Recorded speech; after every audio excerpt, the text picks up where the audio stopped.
and do not correspond to current production. लेकिन यहां से क्वेश्चन आया हुआ था, सपोज रिलायंस ने एक नई कंपनी खोली मरो, ठीक है, जैसे जियो और अब मरो, अब मरने की नई कंपनी है। अब ये कंपनी खोली उन्होंने, इस कंपनी को इन्होंने इनिशियल पब्लिक ऑफर में इसके शेयर्स बेचे, ठीक है ना, इसके शेयर्स बेचे, शेयर्स बेचे जा रहे हैं 2015 में, ठीक है। अब 2015 में शेयर्स बिक गए इसके, तो इसका जब ये होता है, जब आप फाइनेंशियल मार्केट पढ़ेंगे इसको बोलते हैं प्राइमरी मार्केट। प्राइमरी मार्केट में जब इनिशियली पहली बार स्टॉक्स को बेचा जाता है, तो रिलायंस की कंपनी ये मरो कब खुली? 2015 में। जो ये स्टॉक्स बेच के पैसा जनरेट करेंगे वो सारा का सारा उस साल के जीडीपी का हिस्सा है, फाइन। तो इन्होंने 2015 में इनिशियल पब्लिक ऑफर में प्राइमरी मार्केट में स्टॉक्स को बेचा। अब मैंने स्टॉक्स खरीदे, मैं यहां पर हूं, मैंने स्टॉक्स खरीदे 15 स्टॉक्स रिलायंस के, फाइन। 15 स्टॉक्स मैंने खरीदे, कब? ये 2015 में ही खरीदे मैंने, फाइन। अब विकास आ रहा है, इसको 2020 में इनके बारे में पता चला कि इनका वैल्यू अच्छा है, उसने मुझे कहा मैं ये 15 स्टॉक्स तुमसे खरीदूंगा 2020 में। कब? 2020 में। ये 2015 के स्टॉक्स है ना, उस साल के जीडीपी का हिस्सा है, ये इस साल प्रोड्यूस नहीं हुए हैं, है ना, ये इस साल प्रोड्यूस नहीं हुए। अब ये विकास के पास अब 2020 में ये स्टॉक्स आ गए, 15 स्टॉक्स, फाइन। अब विकास ने कहा भाई मुझे अचानक से पैसे की जरूरत पड़ गई, मुझे कोई ऐसा बंदा चाहिए जो मुझसे 15 स्टॉक्स खरीद सके। तो विकास क्या बोलेगा? एक फाइनेंशियल ब्रोकर को हायर करेगा, फाइनेंशियल ब्रोकर, दलाल होते ना, ब्रोकर को हायर करेगा, बोलेगा भाई मेरे पास 15 स्टॉक है, इसको बेचो कहीं से, किसी को ढूंढो। तो ये ढूंढेगा वसीम को, तो बोलेगा वसीम को भाई विकास के पास 15 स्टॉक्स है इतने प्राइस के, तो तुम्हें खरीदना? बोलेगा ठीक है मैं खरीदने के लिए तैयार हूं। जब वसीम ने ये 15 स्टॉक्स खरीदे, ये ट्रांजैक्शन जीडीपी का हिस्सा नहीं है, लेकिन ये फाइनेंशियल ब्रोकर ने बीच में जो अपना कमीशन कमाया, ये उस साल उसने सर्विस दी है, इसका commission will be a part of GDP of that year. समझ आ रहा है? बिकॉज इसने उस साल अपनी सर्विस दी है, अपनी सर्विस प्रोड्यूस की है। समझ आ रहा है? स्टॉक्स की ट्रांजैक्शन जीडीपी का हिस्सा, लेकिन बीच में जो ब्रोकर है वो नई प्रोडक्शन कर रहा है उस साल, in the current production, that is the part of GDP. However, the fee paid to brokers, however the fee paid to brokers for the selling of stocks is counted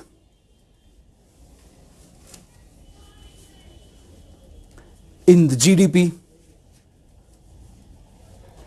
as the broker is performing a service. As a broker is performing a service. समझ आ रहा है? कोई problem तो नहीं है? Okay, GDP में इतना ही पढ़ना था। अब है आपका नेक्स्ट टॉपिक। ये किसने बोला? जीडीपी का कॉन्सेप्ट किसने दिया? किसने बोला? ये किसने बोला? Simon Kuznets.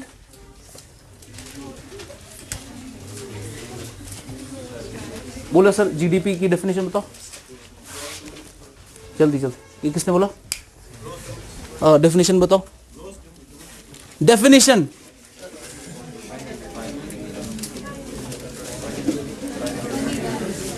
चलो, तो साइमन कुजनेट्स ने कौन से साल में बताया?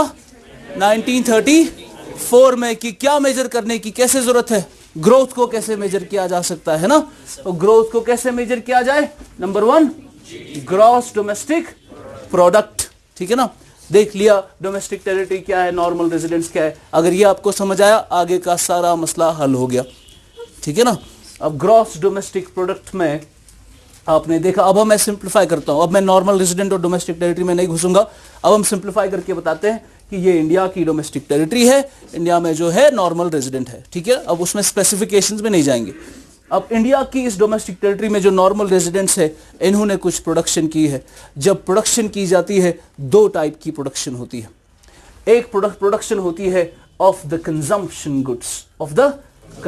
गुड्स, एक प्रोडक्शन होती है ऑफ द कैपिटल गुड्स। एक वो गुड्स आप प्रोड्यूस कर रहे हो जो इंस्टेंटली कंज्यूम हो रहे हैं, और एक वो गुड्स जो एसेट क्रिएट करके देते हैं आपको, है ना। जो आपने बिल्डिंग प्रोड्यूस कर ली, वो उस साल की प्रोडक्शन है, वो जीडीपी का हिस्सा है। तो कैपिटल गुड्स में मशीन बना ली आपने, वो मशीन कैपिटल गुड का हिस्सा है, फाइन। तो ये जो जीडीपी में जितनी भी फाइनल गुड्स एंड सर्विसेज की प्रोडक्शन हो रही है, उसमें से कुछ गुड्स क्या होंगे, कंजम्पशन, और कुछ गुड कैपिटल गुड्स। और हमें मालूम है जो कैपिटल गुड है, फॉर एग्जांपल मैंने जीडीपी में एक कैपिटल गुड बनाई, कोई मशीन बनाई, और ये मशीन मैंने बनाई 2021 में। कब? 2021 में। अब 2021 के जीडीपी का ये दोनों हिस्सा है ना। अब मैं आया अगले साल 2022 में। 2022 में मैंने जो भी प्रोडक्शन करनी थी कर ली। 2021 में ये मशीन बनाई थी मैंने, fine. Suppose this machine was a Turing machine. पढ़ा ये कंप्यूटर में? पढ़ा? ठीक। ये मैं, चलो छोड़ो, कोई मशीन मैंने बनाई, ठीक है, 2021 में। 2021 में ये मशीन बनाई मैंने, और इसको खरीदा। किसी ने बनाई, मैंने खरीदा। मैंने इस मशीन को अपनी फैक्ट्री में लगाया, ठीक है। अब फैक्ट्री में जब मैंने लगाया, कब? 2022 में, अगले साल। ये जो मशीन है ये किस साल के जीडीपी का हिस्सा है? इस साल के जीडीपी का हिस्सा है। लेकिन मशीन्स में जो कैपिटल एसेट्स होते हैं उनका क्या होता है? Wear and tear. उनकी डेप्रिसिएशन होती है ना। मशीन धीरे धीरे डिप्रिशिएट होगी, पहले साल जैसा काम करेगी, अगले साल वैसा काम नहीं देगी। तो अगले साल जब मशीन मैंने इस्तेमाल करना शुरू किया, मुझे बीच में इसमें लुब्रिकेंट्स लगाने पड़े, कोई पार्ट खराब हुआ, मैंने नया पार्ट लाया, फाइन। तो मैं क्या करता हूं, हर साल मेरी कुछ प्रोडक्शन जाती है पुराने कैपिटल गुड्स की डिप्रिसिएशन के लिए, पुराने कैपिटल गुड्स की वेयर एंड टियर, रिपेयरिंग के लिए, रिप्लेसमेंट के लिए, ठीक। तो 2022 में मेरा जो जीडीपी होगा, इसमें से कुछ जीडीपी का हिस्सा ऐसा होगा जो मैंने सिर्फ इसलिए प्रोड्यूस किया ताकि पुराने साल के कैपिटल गुड्स की रिप्लेसमेंट हो सके, पुराने साल के कैपिटल गुड्स की रिपेयरमेंट हो सके, ठीक है ना। करते हैं ना हम। तो 2022 में जब जीडीपी होगा, उसमें से कुछ प्रोडक्शन ऐसी होगी जो क्या होगी, पिछले साल के कैपिटल गुड्स या उससे पहले साल के कैपिटल गुड्स की रिप्लेसमेंट के लिए या रिपेयरिंग के लिए। तो ये जो मेरा खर्चा हो रहा है, ये मुझे इस साल फायदा नहीं दे रहा, ये मुझे पुराने गुड्स पे, रिप्लेसमेंट पे खर्चा हो रहा है ना, डेप्रिसिएशन पे खर्चा हो रहा है। तो जब हम जीडीपी से डेप्रिसिएशन का वैल्यू निकाल देंगे, तब मुझे मिलेगा इस साल के अंदर एक्चुअल प्रोडक्शन कितनी हुई है नए गुड्स एंड सर्विसेज की। समझ आ रहा है? इसमें से वो गुड्स एंड सर्विसेज जो डेप्रिसिएशन में लगते हैं वो मैंने निकाल बाहर कर दिए, सिर्फ वो गुड्स को रखा जो नए प्रोड्यूस हुए हैं, ना कि इसलिए सिर्फ प्रोड्यूस हुए क्योंकि पुराने गुड्स की रिपेयरमेंट करनी थी। जब आप जीडीपी से क्या निकालेंगे, डेप्रिसिएशन, आपको मिलता है national net domestic product, net. Short में जब ग्रॉस से डी निकलता है, हमें हमेशा नेट मिलता है। यह नेट डोमेस्टिक प्रोडक्ट क्या है? यह उस साल की वो प्रोडक्शन है जो हमने नई प्रोडक्शन की है, जिसमें से हमने डेप्रिसिएशन का वैल्यू निकाल दिया है। समझा? तो हर साल जो भी कैपिटल गुड्स प्रोड्यूस होते हैं, जैसे 2018 में, आने वाले सालों में इस 2018 वाले गुड की डेप्रिसिएशन होती रहेगी और कुछ पैसा हर साल इस पर लगता रहेगा। वो पैसा जब निकाला जाएगा, आपको क्या मिलेगा? Net domestic. समझा? नेट डोमेस्टिक प्रोडक्ट लिखिए। Net domestic product is the NDP is the GDP calculated after adjusting for the weight, is the GDP calculated after adjusting for the weight of the value of depreciation. After adjusting for the weight of the value of depreciation. It is basically the net form of GDP.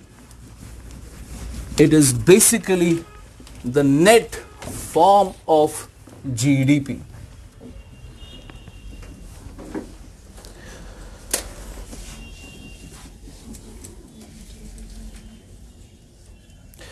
Next point, we know every year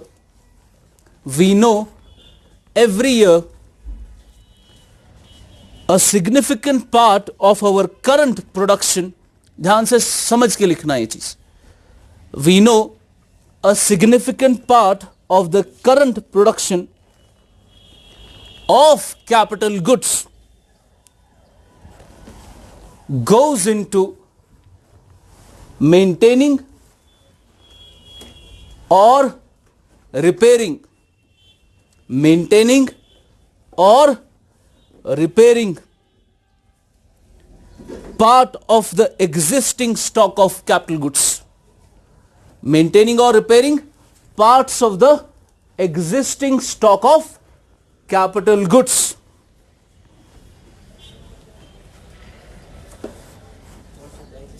Stock of capital goods. This is because the already existing stock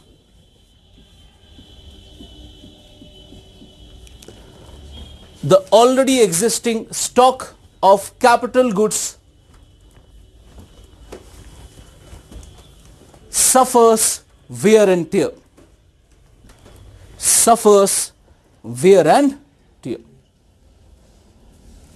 This value, wear and tear, this value needs to be subtracted from the gross production,